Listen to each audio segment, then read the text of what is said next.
Hello sir, नमस्कार। आपका बहुत बहुत स्वागत है आपके YouTube channel maths by Mohit Kumar में।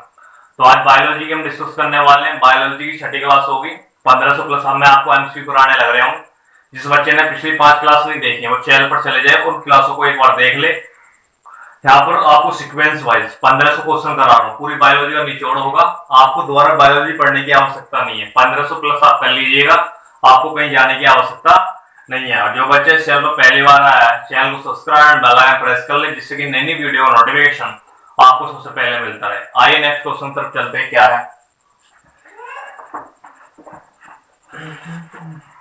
क्या है एमेनियोस्टेनिस किस विधि का नाम है?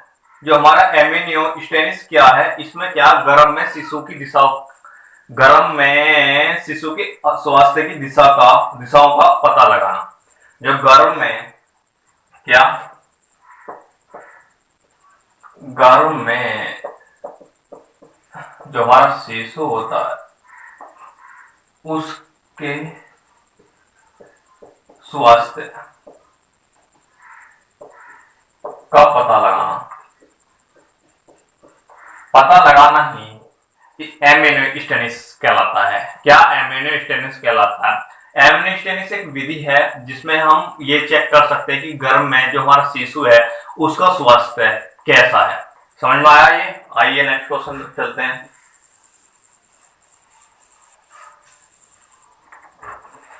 क्या दिया है? जन्म से पहले शिशु का लिंग किसके द्वारा सुनिश्चित होता है? जन्म से पहले जो है शिशु का जो लिंग है वो किससे किसके द्वारा सुनिश्चित होता है? जो जन्म से पहले शिशु का लिंग है वो पिता के शुक्राणु से, पिता के शुक्राणु से निश्चित होता है। किससे निश्चित होता है बच्चे? कि जो हमारे पिता के शुक्राणु से निश्चित होता है। जो जन्म से पहले हमारे शिशु का लिंग है वो पिता के शुक्राणु से निश्चित होता है। ये बहुत इंपॉर्टेंट क्वेश्चन है जो कि कई बार आपको एग्जाम में देखने को मिला है, तो ये भी समझना आगा होगा। आइए नेक्स्ट क्वेश्चन तक चलते हैं। क्या है? अबटूट या थायराइड ग्रंथि के कम काम करने का क्या उदाहरण हो सकते हैं? आपको पता है कि थायराइड ग्रंथि में अगर हमारे शरीर में आयोडीन की कमी हो जाती है। किसकी? आयोडीन की कमी हो जाती है।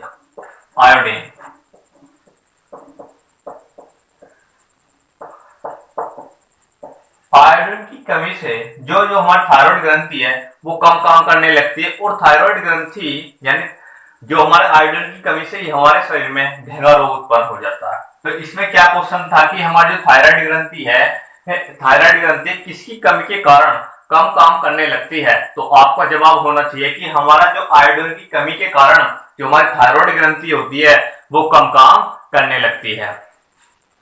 आइए नेक्स्ट क्वेश्चन दवा के सेहत है बच्चे, अगर आपको ये समझ में आ रहा। केकड़े के कितने पैर होते हैं? Very important question. केकड़े के जो है बच्चे 8 पैर होते हैं। कितने? 8 पैर होते हैं। केकड़े के जो बच्चे कितने? 8 पैर होते हैं। केकड़े के 8 पैर होते हैं।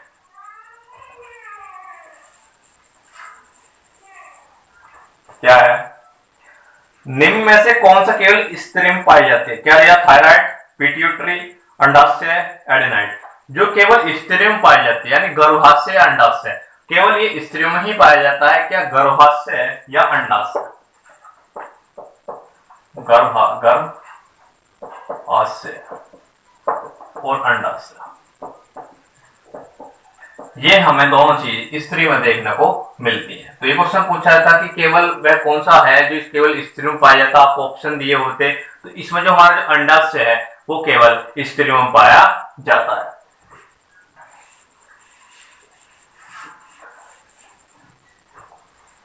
आइए क्या है? निम्न में से कौन सा काम गुर्दा नहीं करता? रक्त का पीएच का नियम करता है भाई। शरीर से उपायशी अपविष्ट का निष्कासन करता है बिल्कुल भाई। प्रतिरक्षी तत्व का उत्पादन करता है, ये काम नहीं करता। रक्त परासरणी दाव का नियमन करता है, ये भी काम करता।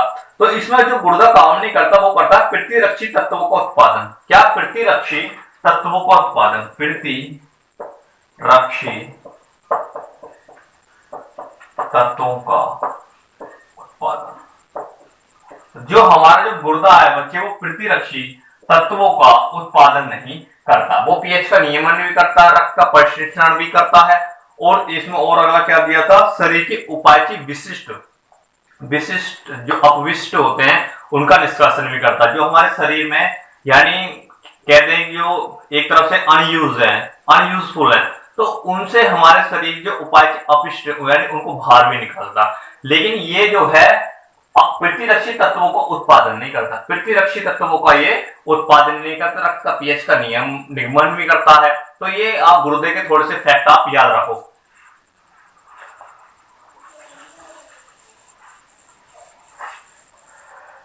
जो बच्चे इस चैनल पहली बार है, channel subscribe bell icon press कर ले और हर इस चैनल को दबा के शेयर करें। यहाँ पर 1500 प्लस आपको मैं एमसीक्यू करा रहा हूँ, टाइप वाइज ही एमसीक्यू करा रहा हूँ आपको। आइए क्या है, यूकेलिप्टस के वृक्ष अधिक संख्या में कहां पाए जाते हैं? यूकेलिप्टस के वृक्ष अधिक संख्या में कहां पाए जाते हैं? ये बच्चे जहां पर हमारी मीजो पहाड़ियां, आप अगर हमारे पूर्वांचल जो पूर्वी स्टेट हैं वहां पर ये पाए जाते हैं मीजो की पहाड़ियों में। कहा? मीजो की पहाड़ी जो हमारे पूर्वी स्टेट है वहां पर हमें यूकेलिप्टस के पौधे देखने को मिलते हैं, और उनमें भी खासतौर पर जो मीजो की पहाड़ियां हैं यानी मिजोरम की जो पहाड़ियां हैं वहां पर ये देखे जाते हैं।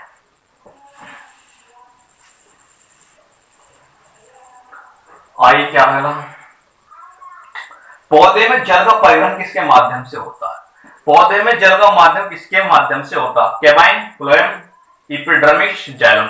जो बच्चे हमारे जो जाइलम होता है वो पौधों के जो जड़ है ना उसे खनिज लवणों को ले जाता, पौधे के विभिन्न भाग तक पहुंचाता।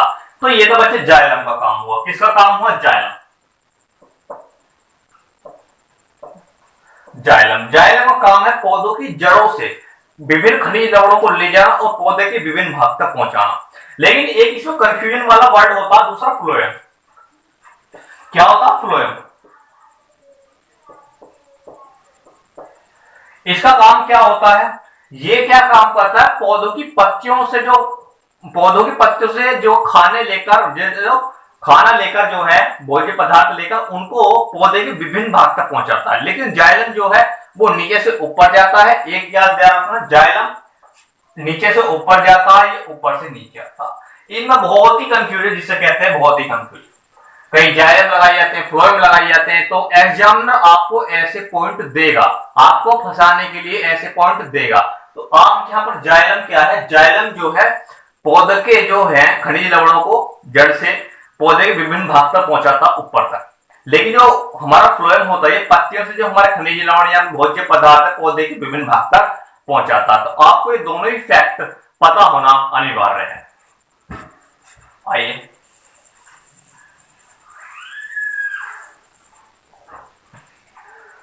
क्या है, सामान्यतः प्रयोग किए जाने वाला मसाला लौंग प्राप्त होता है। जो सामान्यतः मसाला लौंग जो प्राप्त करते हैं ये पुष्प की कली से। किससे? पुष्प की कली से हमें प्राप्त करते हैं, पुष्प की कली। ये क्वेश्चन बहुत ही बार आया और मैं शायद इसको रिपीट हुआ है इस बार। मैं इसको पहली या दूसरी वीडियो में डिस्कस किया था। जो हमारे मसाले लौंग होते हैं ना, मसाले जो लौंग होते हैं वो पुष्प की कली से यानी उससे प्राप्त किए जाते हैं। तो आपको समझ में आ रहा होगा।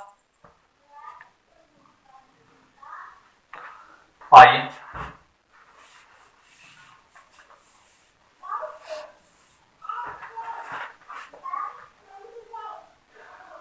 उत्तेजना के समय निम्न में से कौन सा हार्मोन अधिक मात्रा में उत्सर्जित होता है? जो हमारा एड्रेनलिन होता है ना, एड्रेनलिन। कौन सा?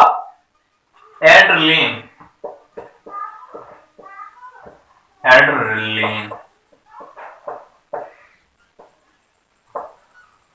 क्या? एड्रेनलिन। जो हमारे बच्चे क्या एड्रेनलिन होता है, एड्रेनलिन ये क्या काम करता है? जो हमारा जो है उत्तेजना के समय, क्रोध के समय और जो मानसिक तनाव के कारण ये बहुत जल्दी जो है उत्तेजित हो जाता है।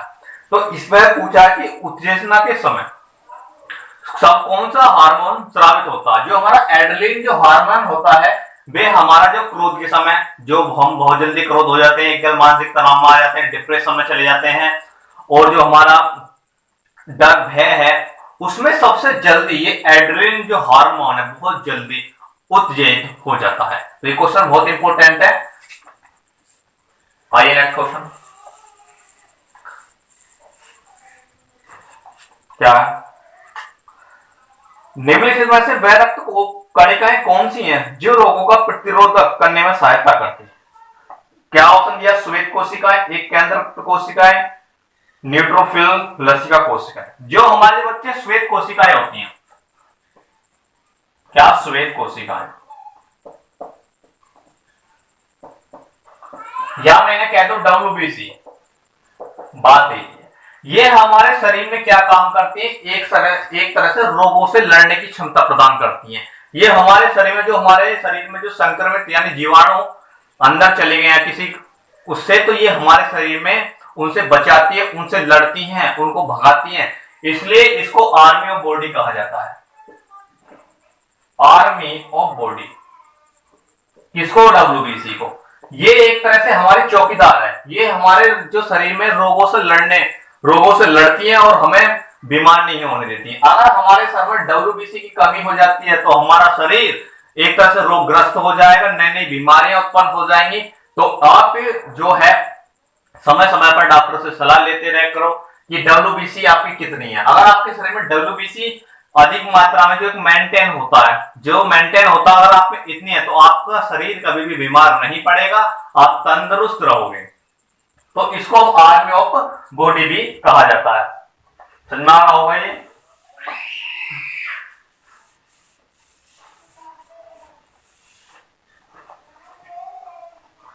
क्या है, निम्नलिखित में से वह ग्रंथि कौन सी है जो शरीर को ताप स्थापित रखती है? ताप स्थापित रखती है, ऑप्शन दिया, पेनियल ग्रंथि, पीयूष ग्रंथि, अटूट ग्रंथि, हाइपोथैलस। जो हमारी पेनियल ग्रंथि होती है, पेनियल, क्या पिनियल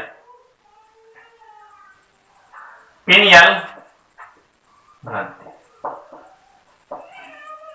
ये हमारे शरीर के टेम्परेचर को ताप स्थापित रखती है। जो हमारे सोने जगने का जो चक्र होता है उस समय हमारे शरीर का टेम्परेचर क्या होना चाहिए ये डिसाइड करती है। ये हमारी जो पिनियल ग्रंथि है अग्र मस्तिष्क के पृष्ठ भाग पर पाई जाती है। जो हमारा अग्र मस्तिष्क होता है, एक तो अग्र होगा एक पश्च हो गया, तो जो हमारा अग्र मस्तिष्क होता है ना उस पर ये पिनियल ग्रंथि पाई जाती है। और ये हमारे जो सोने जागने का जो चक्र होता है, वो सोने जागने का जो चक्र होता है उस पर जो हमारा टेम्परेचर बॉडी का क्या रहना चाहिए उसको एक, यानी सोने के समय हमारा टेम्परेचर क्या होना चाहिए, अगर हम जाग रहे हैं तो क्या टेम्परेचर होना चाहिए, उसको एक ताप स्थापित रखती है। कौन सी ग्रंथि रखती है? पिनियल ग्रंथि रखती है। और यहाँ पर पीयूष ग्रंथि आया है, इसको हम मास्टर ग्रंथि भी कहते हैं, बहुत इंपॉर्टेंट है। और अटूट ग्रंथि को थायराइड ग्रंथि भी कहते हैं, तो आपको अगले क्वेश्चन के फैक्ट पता होना चाहिए। तो मैंने आपको पिनियल बताया, पिनियल ग्रंथि जो है हमारे शरीर के ताप स्थापी को नियंत्रित करती है। जो हमारा सोने जागने का चक्र है, हमारे शरीर का टेम्परेचर क्या होना चाहिए उसको ही नियंत्रित रखती है। आइए नेक्स्ट क्वेश्चन तरफ।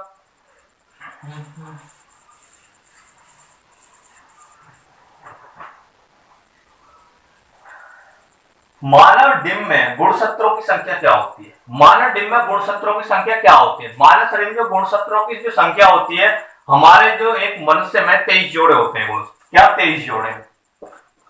23 जोड़े पाए जाते हैं, लेकिन एक जोड़े में 2 होते हैं तो 2 से मल्टीप्लाई कर देते हैं तो कितना 46। तो मनुष्य के शरीर में जो है गुणसूत्रों की जो संख्या है बच्चे वो 46 पाई जाती है। कितनी पाई जाती है? 46 पाई जाती है। आइए नेक्स्ट क्वेश्चन तरफ।